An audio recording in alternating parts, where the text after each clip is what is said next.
Gold, trusted gold buyers. మీరు తాకట్టు పెట్టిన బంగారాన్ని విడిపించి ఈ రోజు ఉన్న మార్కెట్ ధరకు కొనబడను. 46 ఏళ్ల సినీ ఇండస్ట్రీ మీది. 13 ఏళ్ళకే వచ్చారు మీరు. 13 ఏళ్ళకంటే టీనేజ్ అప్పుడే ఎంటర్ అయ్యారు. వెరీ ఫస్ట్ ఫిల్మ్ చెయ్యాలి, అది కూడా మలయాళంలో చెయ్యాలి. పేరు మార్చేస్తామన్నారు. అంత చిన్న ఏజ్ అందరూ స్కూల్కి వెళ్తుంటారు, మీరేమో సినిమాకి వెళ్ళాలి, థియేటర్లో ఉండాలి. నాకు సినిమా అంటే చాలా పిచ్చి, చాలా చాలా పిచ్చి. ఎందుకంటే మా ఫ్యామిలీయే సినిమా ఫ్యామిలీ. అవును.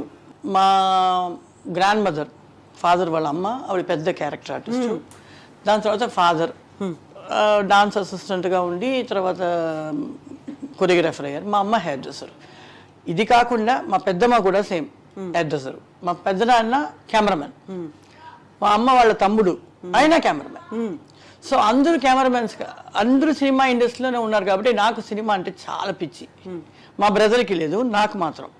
నాకు ఎప్పుడు హాలిడే వదిలినా ఇద్దరు అమ్మతో కానీ లేదు నాన్నతో కానీ షూటింగ్ వెళ్ళిపోతాను చిన్నప్పటి నుంచే.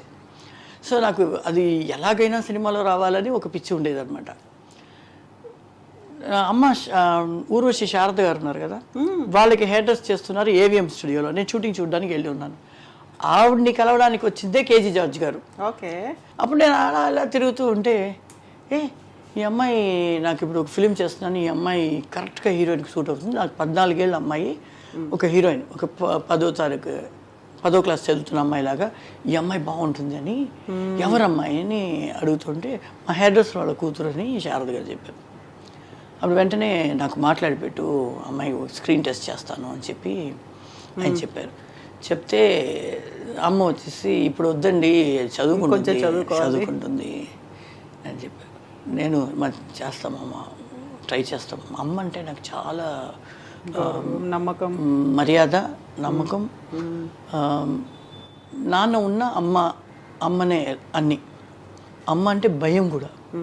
అమ్మ ఏదైనా చెప్పేస్తుందో, అమ్మ మాటని నో అనకుండా.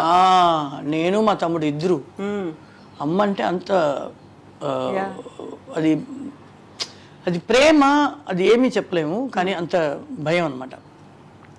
సో సరే అనేసి శారద గారు చెప్పారు, వచ్చే ఛాన్స్ని వదలబాక, చేయని తనకి ఇంట్రెస్ట్ ఉంది కదా అని చెప్పారు. అప్పుడు ఒక screen test.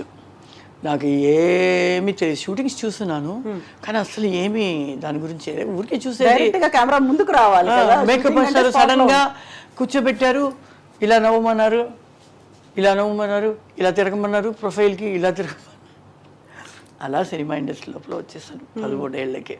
Very first dialogue మాత్రం 16 టేకులు తీసుకున్నారట. ఏంటి అసలు? వెరీ ఫస్ట్ కాదు, మూడో సినిమాలో. మూడో సినిమాలో అయినా కూడా అప్పుడు కొత్త.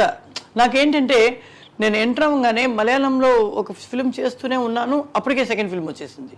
ఫోటోగ్రాఫ్స్ అప్పుడు పేపర్ మ్యాగజైన్స్ చాలా ఫేమస్ కదా ఇప్పుడు యూట్యూబ్స్ లాగా, అప్పుడు అవే కదా. సో ఫోటోగ్రాఫ్ ఈ అమ్మాయి బాగుంది, ఎవరు అమ్మాయి, అలా కాంటాక్ట్లో ఈ సినిమాలో ఉంది అంటే వెంటనే ఆ కంపెనీ మేనేజర్. అలా మలయాళంలో 2-3 సినిమాలు చేయడం మొదలుపెట్టాను. అక్కడ ఏంటంటే మనకి పెద్ద అది యాక్ట్ చేసేది ఏం లేదు కదా.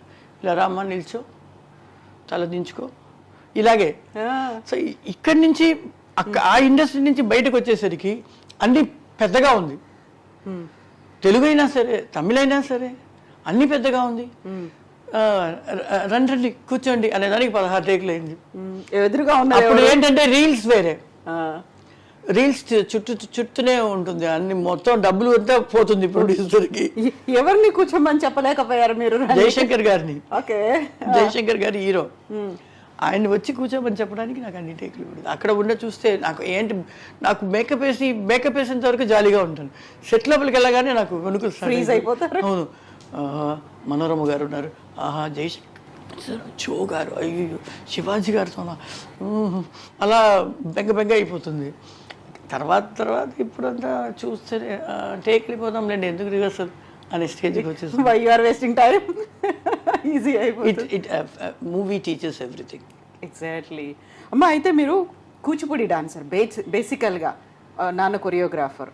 నాన్న ఈజ్ ఏ మరాఠీ, అమ్మ తెలుగు. కాకుండా కూచిపూడి డాన్సర్. మరి మీరు చేసిందంతా కూచిపూడి డాన్స్ అనేది కాదు కదా సినిమాల్లో కనిపించేది. నేను యాక్చువల్లీ క్లాసికల్ ఒక పూంగడి అని ఒక మిస్ దగ్గర నేర్చుకున్నాను. తర్వాత వెంపతి సత్య మాస్టర్ క్లాస్లో కూచిపూడి నేర్చుకున్నాను. నేను నేర్చుకునేటప్పుడే విజయశాంతి, సుభాష్ని వాళ్ళంతా కొంచెం సీనియర్స్ క్లాస్లో నాకన్నా ముంచారు అని. కానీ ఒకే ఏజ్ అనుకోండి, కానీ సుభాష్ని మాకన్నా పెద్ద. విజయశాంతి, నేను, తర్వాత నళిని వచ్చింది, మేమంతా ఆ బ్యాచ్. నేను హీరోయిన్గా 32 ఫిల్మ్స్ చేశాను. మలయాళం, తమిళ్, తెలుగు అండ్ కన్నడ. తెలుగులో పంచకళ్యాణి అని ఒక సినిమా వచ్చింది, అది అరవంలో వచ్చిన సినిమా. వేరొక హీరోయిన్ చేస్తే అది 100 days పైన ఆడింది. తెలుగులో నేను హీరోయిన్, చంద్రమోహన్ గారు హీరో. నా ఫస్ట్ ఫిల్మ్ తెలుగులో. ఓ, చంద్రమోహన్ గారు పక్కన వాళ్ళందరూ సక్సెస్ అవుతారని సెంటిమెంట్. కానీ ఆ సినిమా ఫ్లాప్ అయింది. కాకుండా మీరు సక్సెస్ అయ్యారు.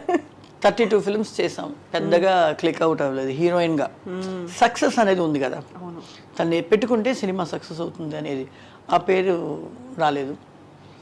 తర్వాత ఒక మలయాళం ఫిలిం ఎవర్షైన్ వాళ్ళది, విలియమ్స్ కెమెరామెన్, ఆయనే డైరెక్టర్, ఆయనే ఫోటోగ్రఫీ. ఆయనతో పాటు నేను ఒక మలయాళం ఫిలిం వర్క్ చేస్తున్నాను, హరిహరన్ గారిది. సో ఈ అమ్మాయి బాగుంటుంది, ఈ క్యారెక్టర్ అంటే 2 హీరోయిన్స్ దాంట్లో. ఒక హీరోయిన్ ఏమో సత్యకళ అని ఒక అమ్మాయి ఉండింది, అమ్మాయి. ఇంకొక హీరోయిన్ నేను. నా క్యారెక్టర్ ఏంటంటే, మా ఫ్యామిలీలో నాన్నకి జబ్బు, అమ్మ, తమ్ముడు సరైన వాడు కాదు, ఇంట్లో ఇంకో చెల్లెలు ఉంది, ఫ్యామిలీని పోషించుకోవాలని హోటల్లో డాన్స్ ఆడే అమ్మాయి. ఒకడిని ప్రేమిస్తుంది, వాడు తీసుకెళ్ళి దీన్ని అమ్మేస్తాడు దుబాయ్కి, హీరో కాపాడతాడు. అలా ఒక సబ్జెక్ట్. ఆ పిక్చర్ సూపర్ డూపర్ హిట్ అయింది. దాని తర్వాత ఆ సినిమాలోనే రఘు మాస్టర్ గారు మాస్టర్. అప్పుడు సిల్క్ సుమిత చాలా చాలా బిజీ, ఫేమస్గా ఉండింది. సిల్క్ సుమిత ఫేమస్ అంటే అంత ఫేమస్ డాన్సరు, కానీ తనకి డాన్స్ రాదు కాబట్టి ఎగ్జాక్ట్గా డాన్స్ ఆడడం తనకు కుదరదు. తను వచ్చేసి మేనేజ్ చేస్తుంది, కొంచెం ఎక్స్ప్రెషన్స్, కాస్ట్యూమ్స్ దాంట్లో క్యారీ ఓవర్ చేస్తుంది సాంగ్ని. మంచి గ్లామరస్ సాంగ్ అంతా బాగా క్యారీ ఓవర్ చేస్తుంది, ఫేస్, ఐస్, ఎక్స్ప్రెషన్స్తో. కానీ బాగా ఆడదు. ఇది కొంతమంది మాస్టర్స్కి మంచి సాంగ్స్ అన్ని అలా చేయడం ఇష్టం లేదు. అందువల్ల తనకి కొన్ని మాస్టర్, రఘు మాస్టర్ గారికి, డికేఎస్ బాబు మాస్టర్ గారికి, శివ సుబ్రహ్మణ్యం, వీళ్ళకంతా వచ్చేసి ఒక రీప్లేస్మెంట్ కావాలి అని ఎదురు చూసేటప్పుడు కరెక్ట్గా నాకు ఆ సాంగ్ పడింది. ఆ సాంగ్ పిక్చర్ హిట్ అయింది, హీరోయినే హిట్ అయింది. కాబట్టి రఘు మాస్టర్ వెంటనే ఒక అరవన్ సినిమాకి నన్ను రికమెండ్ చేశాడు. నేను అమ్మ చేయబట్టి సారీ, ఎందుకు హీరోయిన్గా చేయాలని మీరు చెప్పారు కదా, క్లాసికల్ డాన్స్ కూచిపూడి నేర్చుకుని ఎందుకు ఈ సాంగ్ ఆడారని. అది మా మైండ్లో కూడా. కానీ ఆయన కూర్చోబెట్టి ఒకే మాట అన్నాడు, సినిమా ఇండస్ట్రీకి లేడీస్ రాకూడదు, అసలు రాకూడదు. వచ్చేస్తే అయిపోవాలి ఇంకంతే. అవును, అది కామెడీ అవని, సాంగ్ అవని, హీరోయిన్ అవని, క్యారెక్టర్ అవని, ఏదో ఒకటి చేసి ఈవిడ ఉంది, అనురాధ ఉంది, బాగుంటుంది అని అనిపించాలి, జనాల్లో దిగాలి. లేదంటే సినిమా ఇండస్ట్రీ రావాలి. ఎందుకు వద్దన్నారమ్మా? మాకు హీరోయిన్గా చేయాలి అని చాలా ఆశ. యాక్చువల్లీ లవ్ ఇన్ సింగపూర్ అనే సినిమాకి మా నాన్నగారు మాస్టర్. సింగపూర్లో అంతా వెళ్ళి సాంగ్ అంతా చేసేసి వచ్చేసారు. ఇక్కడికి వచ్చి ఒక సెట్ సాంగ్ ఉండింది, క్లైమాక్స్ సాంగ్. తెలుగు, అది double version, Malayalam and Telugu. Ranganath గారు, చిరంజీవి గారు చేశారు తెలుగులో. సో సాంగ్ నాకు సాంగ్ కదా, మా నాన్నగారికి సాంగ్. వాళ్ళు మీ అమ్మాయి బాగుంది, మీ అమ్మాయిని ఆడించండి అంటే ఈయన వచ్చేసి ఆడమని చెప్పు, ఒక అరేబియన్ గెటప్. అమ్మ వచ్చి లేదు హీరోయిన్గా చేస్తుంది, ఎందుకు చేయాలి సాంగ్, లేదు వాళ్ళు చాలా రిక్వెస్ట్ చేస్తున్నారు, చిరంజీవితో సాంగ్. అప్పుడు చిరంజీవి గారు బాగా ఫేమ్లో వస్తూ ఉన్నారు. చేపి సరే అనేసి చాలా మాట్లాడి ఓకే అన్నాం. ఓకే అని వెళ్తే అక్కడ స్లీవ్లెస్ ఇది, కింద వచ్చేసి ఫుల్ లెగ్ వస్తున్నట్టు ప్యాంటే లూజ్గా, కానీ ఇటు ఓపెన్. ఆ ఇటు ఓపెన్లో మా అమ్మ ఇంత దూరం ఓపెన్ ఉంది, కుట్టండి అని ఇంతవరకు కుట్టించింది. ఒక షార్ట్ అవ్వగానే ఫోటో తీస్తారు కదా, నేను చిరంజీవి గారిని ఇలా పట్టుకున్నట్టు ఒక షాట్, నా బ్యాక్ ఇది ఇటుపక్క షాట్ పెట్టి ఉన్నారు, స్టిల్ నాది ప్రొఫైల్, ఆయనది ప్రొఫైల్. ఆయన నా మీద చెయ్యి వచ్చేసి తెలియకుండా ఆయనది ఇలా పెట్టేశారు, ఇక్కడ నడుము కింద పెట్టేస్తే మా అమ్మ నా హెయిర్ సర్దేటట్టు సర్ది ఆ చెయ్యి తీసి కొంచెం పైన పెట్టేసారు. ఆయన రియాక్షన్ ఏంటప్పుడు? ఆయన ఏ రియాక్షన్ ఇవ్వలేదు. దాని తర్వాత నేను సోలో డాన్సర్గా అయిన తర్వాత ఆయనతో పాటే సాగు ఇంత ఇంత షార్ట్స్ ఇస్తే ఇంత కట్ చేయమంటున్నాను నేను మా అమ్మ, ఇంత పెద్ద షార్ట్స్ ఏంటి. అప్పుడు పిలిచి చెప్తున్నాను, మీ అమ్మ నా చెయ్యి తీసి బయట పెట్టింది, నేను గమనించలేదు అనుకుంది, నాకు తెలుసు. ఇప్పుడు చూస్తే ఇంత వద్దు, ఇంత చేయాలి అంటున్నాను తల్లి కూతురు కలిసి అని. చాలా మంచి డాన్సరు, మంచి ఆర్టిస్టు. అయితే అమ్మ తను అమ్మాయిలు ఫిల్మ్ ఇండస్ట్రీలోకి రావద్దు అని ఎందుకు చెప్పారా డైరెక్టర్ అసలు ఆ కాలంలో? ఆయన ఎందుకంటే నార్మల్గా సినిమా ఇండస్ట్రీ అంటేనే లేడీస్కి వచ్చేసి బయట మాట్లాడేది తప్పుగా మాట్లాడుతుంది, చిన్న చూపు ఉంటుంది. అందువల్ల రాబాకండి, వచ్చేదైతే ధైర్యంగా ఏదైనా ఫేస్ చేయండి. చెడ్డ పేరు, care about ఎనీథింగ్ గాసిప్స్ కానీ నాకు పెద్ద గాసిప్స్ ఏమీ రాలే, కానీ కూడా ఆయన చెప్పింది మన వెనకాల మాట్లాడతారు, ఏదైనా సినిమా వాళ్ళు అంటారు అని. ఏ ఇండస్ట్రీ ఎలా ఉంటుందో నాకు తెలియదు, కానీ నా ఇండస్ట్రీ నాకు దైవం. I love my industry.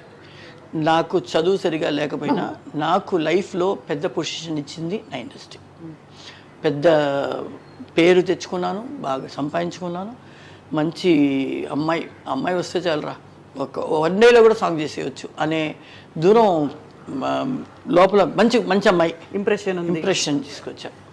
అది నాకు ఈ సినిమా ఇండస్ట్రీ ఇచ్చింది. ఇదే నాకు దేవుడు, నా వృత్తి నా దేవుడు.